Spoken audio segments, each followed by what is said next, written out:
नमस्कार प्यारे साथियों, स्वागत है आपका फिर से आपके अपने YouTube चैनल श्री राम अध्ययन मंत्रा में। मित्रों, 9वीं से 12वीं कक्षा NCERT अपने लगातार चल रही है। साथ साथ में रीड से संबंधित भी कुछ टॉपिक आपको मैं करवा रहा हूं, और उसमें एक महत्वपूर्ण टॉपिक है वाक्यांश के लिए एक शब्द। मतलब कि वाक्य के अंश, वाक्य के भाग के लिए एक शब्द। अच्छा, इसका प्रयोग क्यों होता है, ये क्यों महत्वपूर्ण है? मित्रों देखो, भाषा के अंदर भाषा को सौंदर्य प्रदान करने के लिए, उसे आकर्षक और प्रभावी बनाने के लिए अपने कभी कभी भाषा को शॉर्ट रूप में व्यक्त करते हैं, छोटे रूप में व्यक्त करते हैं, जिससे भाषा आकर्षित हो जाए और हम एक शब्द के अंदर अपनी पूरी बात है उसे कह सकें, क्योंकि लंबी वार्ता आजकल मायने नहीं रखती है। तो कभी कभी हम शब्दों के समूह हैं या वाक्यांश के लिए एक शब्द का प्रयोग करते हैं, और उसी शब्द की वजह से भाषा क्या हो जाती है, आकर्षक हो जाती है, उसमें सौंदर्य उत्पन्न हो जाता है, जिससे भाषा क्या बनती है, प्रभावशाली बनती है। जैसे मान के चलिए, एक उदाहरण है जिसे आर पार देखा जा सके, जिसे आर पार देखा जा सके, ये एक उदाहरण है। अब देखो, ये वाक्यांश है, कितना बड़ा है। देखो, अगर इसका भाषा में प्रयोग करें तो जो अपने वाक्य है वो बढ़ जाएंगे, लेकिन इसके स्थान पे अपने एक शब्द का भी प्रयोग कर सकते हैं। जैसे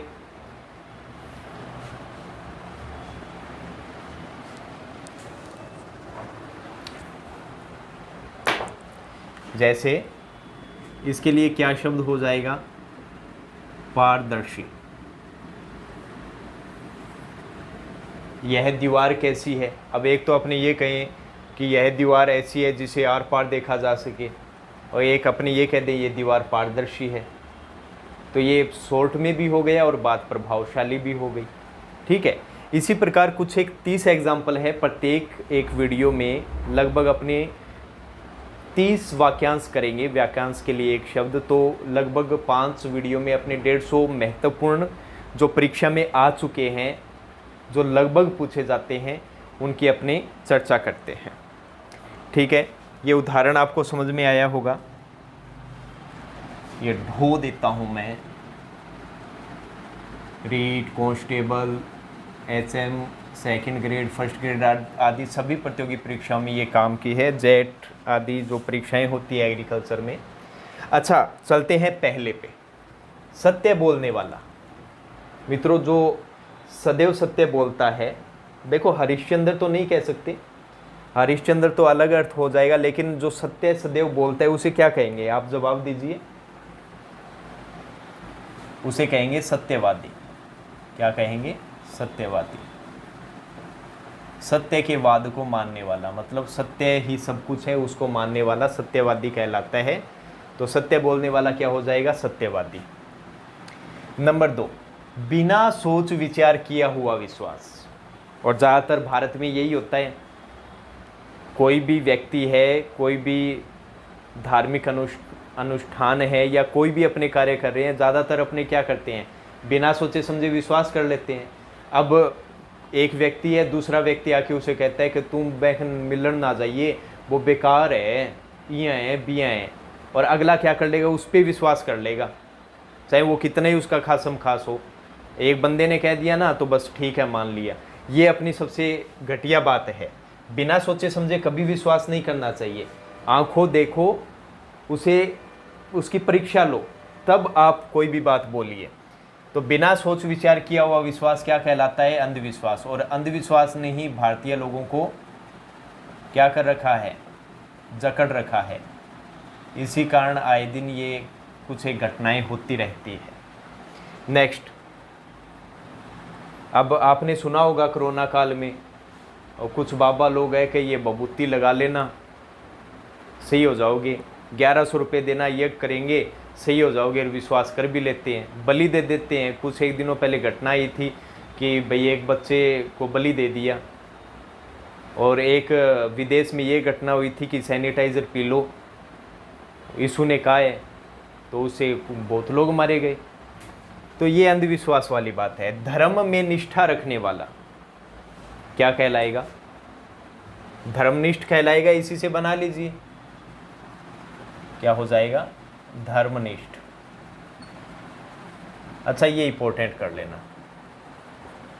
नेक्स्ट है जो तृप्त न हो। तृप्त का मतलब संतुष्ट।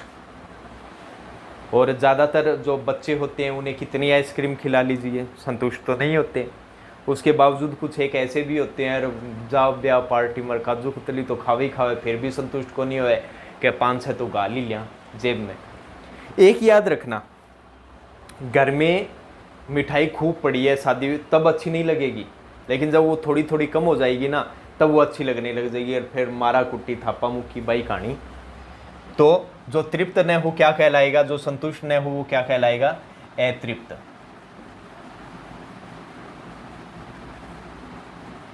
नेक्स्ट है दो भाषा जानने व बोलने वाला। आपको पता ही है कि आप कहीं घूमने जाते हो, जैसे यहाँ अंग्रेज लोग घूमने आते हैं विदेशों से, तो गाइड मिलते हैं तो हिंदी तो वो जानते ही जानते हैं, और फिर उसको इंग्लिश में अंग्रेजी में उसका अनुवाद करके उनको बताते हैं, भाई यहाँ राजा हुआ करते थे और बालो ले गए और बाजा गेला और अंग्रेज बाजा पदड़क पदड़क पदड़क गोड़ता रितरिया या लहरिंग लहरिंग जाएंग, एक दुख मारा तो अंग्रेज का वाह नाइस दुख, ऐसे करके। तो दो भाषा जानने बोलने वाला क्या कहलाता है? दुभाषिया। क्या कहलाता है? दुभाषिया। दुभाषिया, ठीक है। नेक्स्ट है जिसको अनुभव हो। क्या मेरा धूप में ही काला थोड़ी हो है बाल, इसका मतलब भी क्या होता है? अनुभवी तो होता है, ठीक है। तो जिसको अनुभव हो वो क्या कहलाएगा? अनुभवी। क्या कहलाएगा? अनुभवी। अपने तो ये सोचते हैं किसी को पता नहीं चलेगा, अरे माता पिता को सब पता होता है, वो अनुभवी होते हैं, बोलते ही नहीं, सिर्फ इज्जत का पर्दा होता है, याद रखना। थे तो धुआं पड़ता रहो, सब बेर होवे। अच्छा, जो कम खाता हो, और ये तो सब जगह चलता ही है कि कम खाना चाहिए, ठीक है। और अपने पिज्ज़ा बर्गर दिख जा 2 चेप ले 3 चेप ले, देखो अपने खाते रहते हैं, ढकार आ जाती है, उसका मतलब क्या होता है? वो संकेत होता है कि अब वो पेट है आपका फुल भर चुका है, अब उसमें इतनी जगह नहीं है, वो वायु है वो बाहर आ गई है, बस फुल है, फिर भी क्या और खाओ। जो कम खाता हो क्या कहलाएगा? अल्पाहारी। अब इसका संधि विच्छेद करें तो समझ में आ जाएगा। अल्प, अल्प का मतलब थोड़ा, आहारी, आहारी का मतलब भोजन करने वाला, ठीक है। नेक्स्ट है जिसके आने की तिथि निश्चित न हो। ये बता दो, घर में मेहमान होते हैं, उनका कोई निश्चित नहीं होता कि प्रत्येक महीने की 35वीं तारीख को आएंगे, होवेगे निश्चित कि मैं निश्चित को नहीं होवे। जद्दी बहन के है अतिथि, क्या हमारे तो यहाँ क्या आने वाले हैं? अतिथि। अतिथि में देखो अगर संधि विच्छेद करें तो ए का मतलब क्या होता है? नहीं। तिथि का मतलब समय, जिनके आने का समय नहीं हो वो अतिथि कहलाते हैं। और आजकल का गेस्ट आओ, हमारा गेस्ट। 9वां, जिसे क्षमा न किया जा सके।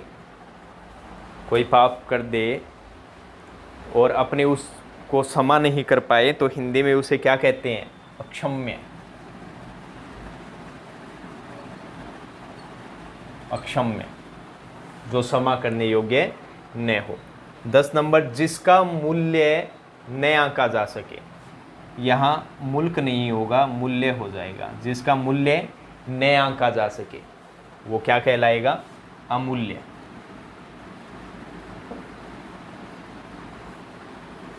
एक बहुमूल्य भी होता है। बहुमूल्य का मतलब बहुत सारे मूल्य, एक ही वस्तु के अलग अलग मूल्य हो सकते हैं अलग अलग जगह पे। जैसे पेट्रोल की बात करें अपने, हरियाणा में अलग है, राजस्थान में अलग है, वो बहुमूल्य वाली बात हो जाएगी, तो कन्फ्यूज़न नहीं होना है। अच्छा, जो कानून के अनुसार न हो। अपने कहते ही हैं, जैसे कई बार हथियार लोग रख लेते हैं तो सुबह वो पकड़े जाते हैं, तो सुबह समाचार में क्या आता है कि फला फला व्यक्ति को अवैध रूप से हथियार रखने के कारण गिरफ्तार किया गया। अवैध मतलब कानून के अनुसार नहीं था, तो क्या कहलाएगा? अवैध। अवैध, अवैध, ठीक है। अच्छा, जो बिना वेतन काम करे वही अवैतनिक हो जाएगा। अवैतनिक, एक प्रत्यय आ गया, वेतन हो गया और ये लग गया इसके। जो कहा न जा सके, जो कहा न जा सके, अकथनीय, अकथनीय।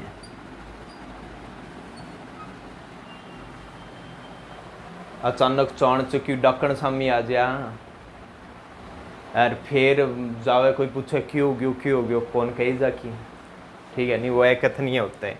नेक्स्ट, जिसको गिना न जा सके, क्या हो जाएगा? अगण्य। क्या हो जाएगा?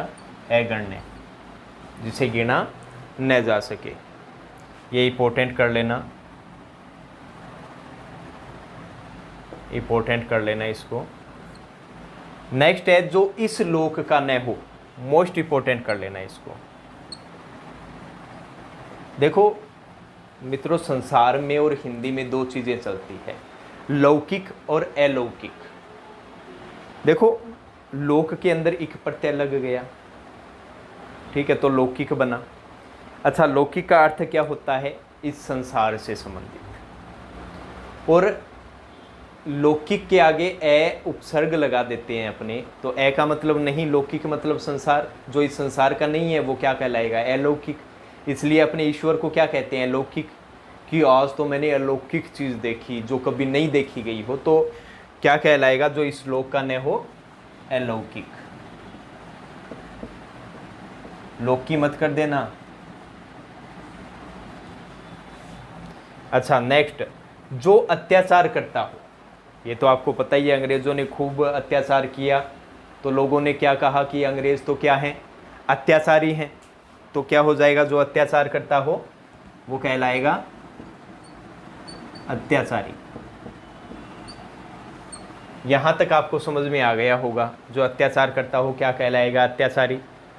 अच्छा, नेक्स्ट 17वां, जिसका कोई सहायक न हो। जिसका कोई सहायक न हो क्या कहलाएगा? निसहाय। निसहाय नहीं होगा, क्या हो जाएगा? असहाय। जिसका कोई सहायक न हो वो कहलाता है असहाय, कि वहाँ तो असहाय लोगों की भीड़ है। अच्छा, जो संभव न हो, ये तो सरल सा है, इसका क्या हो जाएगा? असंभव। अच्छा, घर में इस शब्द का प्रयोग कर ले तो भूचाल आ जाए, कहीं उस शब्द किया गयो बटो, क्यों हो गया टिंगर गया चा, नहीं भूतनी बात नहीं है, ये असंभव है, रेफ्टा कौन पड़ेगी फिर करे। अच्छा ठीक है, जहां पहुंचा न जा सके, जहां पहुंचा न जा सके क्या कहलाएगा? अगम्य। अगम्य कैसे बना? देखो, मूल है गमन। मूल क्या है? गमन। गमन मतलब आना जाना, ए मतलब नहीं। जहाँ आना जाना नहीं हो, जैसे पहाड़ी स्थल है, ऐसे ऐसे ऊंचे पर्वतीय स्थल जहाँ आना जाना क्या हो मुश्किल, वो क्या कहलाता है? अगम्य कहलाता है। अच्छा ठीक है, जो अहिंसा में विश्वास रखे, मतलब गांधी जी में विश्वास रखे, वो क्या कहलाएगा? अहिंसनीय क्या? ये कहलाएगा अहिंसावादी। क्या कहलाएगा?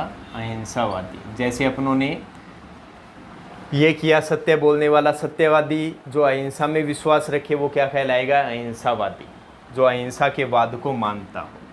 नंबर 21, जिसका वर्णन न किया जा सके, जिसका वर्णन न किया जा सके क्या कहलाएगा? अवर्णनीय। अवर्णनीय।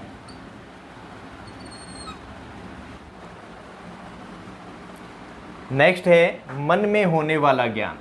जैसे शक्तिमान के अंदर इस वाक्यांश का बहुत प्रयोग किया गया है।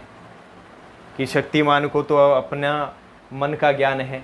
जैसे वो जब शुरू होता है शक्तिमान तब आता है, इस आत्मशक्ति का सोलों में जल सकती है, होता है जब आदमी को अपना ज्ञान। तो वही वाला है, कहलाया वो शक्तिमान। मन में होने वाला ज्ञान क्या कहलाता है? अंतर्ज्ञान कहलाता है मित्रों, अंतर्ज्ञान। नेक्स्ट है आशा करने वाला, क्या कहलाएगा? आशावादी। आशावादी हो जाएगा, आशा करने वाला। नेक्स्ट है आलोचना करने वाला। आलोचना का अर्थ होता है किसी वस्तु का गुण दोष निकालने वाला, अच्छा भी बताए बुरा भी बताए। जो चीज़ बुरी है वो बुरी, जो अच्छी है वो अच्छी। और हिंदी के अंदर सबसे बड़ी आलोचक कौन है? आचार्य रामचंद्र शुक्ल। तो आलोचना करने वाला कौन कहलाता है? आलोचक कहलाता है, आलोचक। ये इंपॉर्टेंट कर लेना। नेक्स्ट है जो अपनी ओर आकर्षित करे। हीरा मोती यहाँ कहे आओ, एक बार आओ तो शरीर फिर यहाँ पकड़िए मारा चला गए माँ, फेर बहु को निकल्स को थे। तो जो अपनी ओर आकर्षित करे क्या कहलाता है? आकर्षक।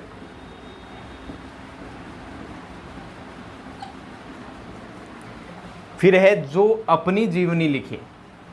भाई जीवनी लिखने वाला तो जीवनीकार हो गया, लेकिन जो अपनी जीवनी लिखे, स्वयं की जीवनी लिखे, ये इंपॉर्टेंट कर लेना। ये बहुत बार पूछा जा चुका है और इंपॉर्टेंट भी इसलिए है क्योंकि इसमें उलझाया गया है आपको। क्योंकि देखो जो अपनी जीवनी लिखे ये दे रखा है, अगर सीधा आ जाए कि जीवनी लिखने वाला जीवनीकार, क्योंकि जीवनी दूसरों पर लिखी जाती है, जबकि यहाँ क्या दे रखा है? जो अपनी जीवनी लिखे, जो खुद की लिखे, तो वो क्या कहलाएगा?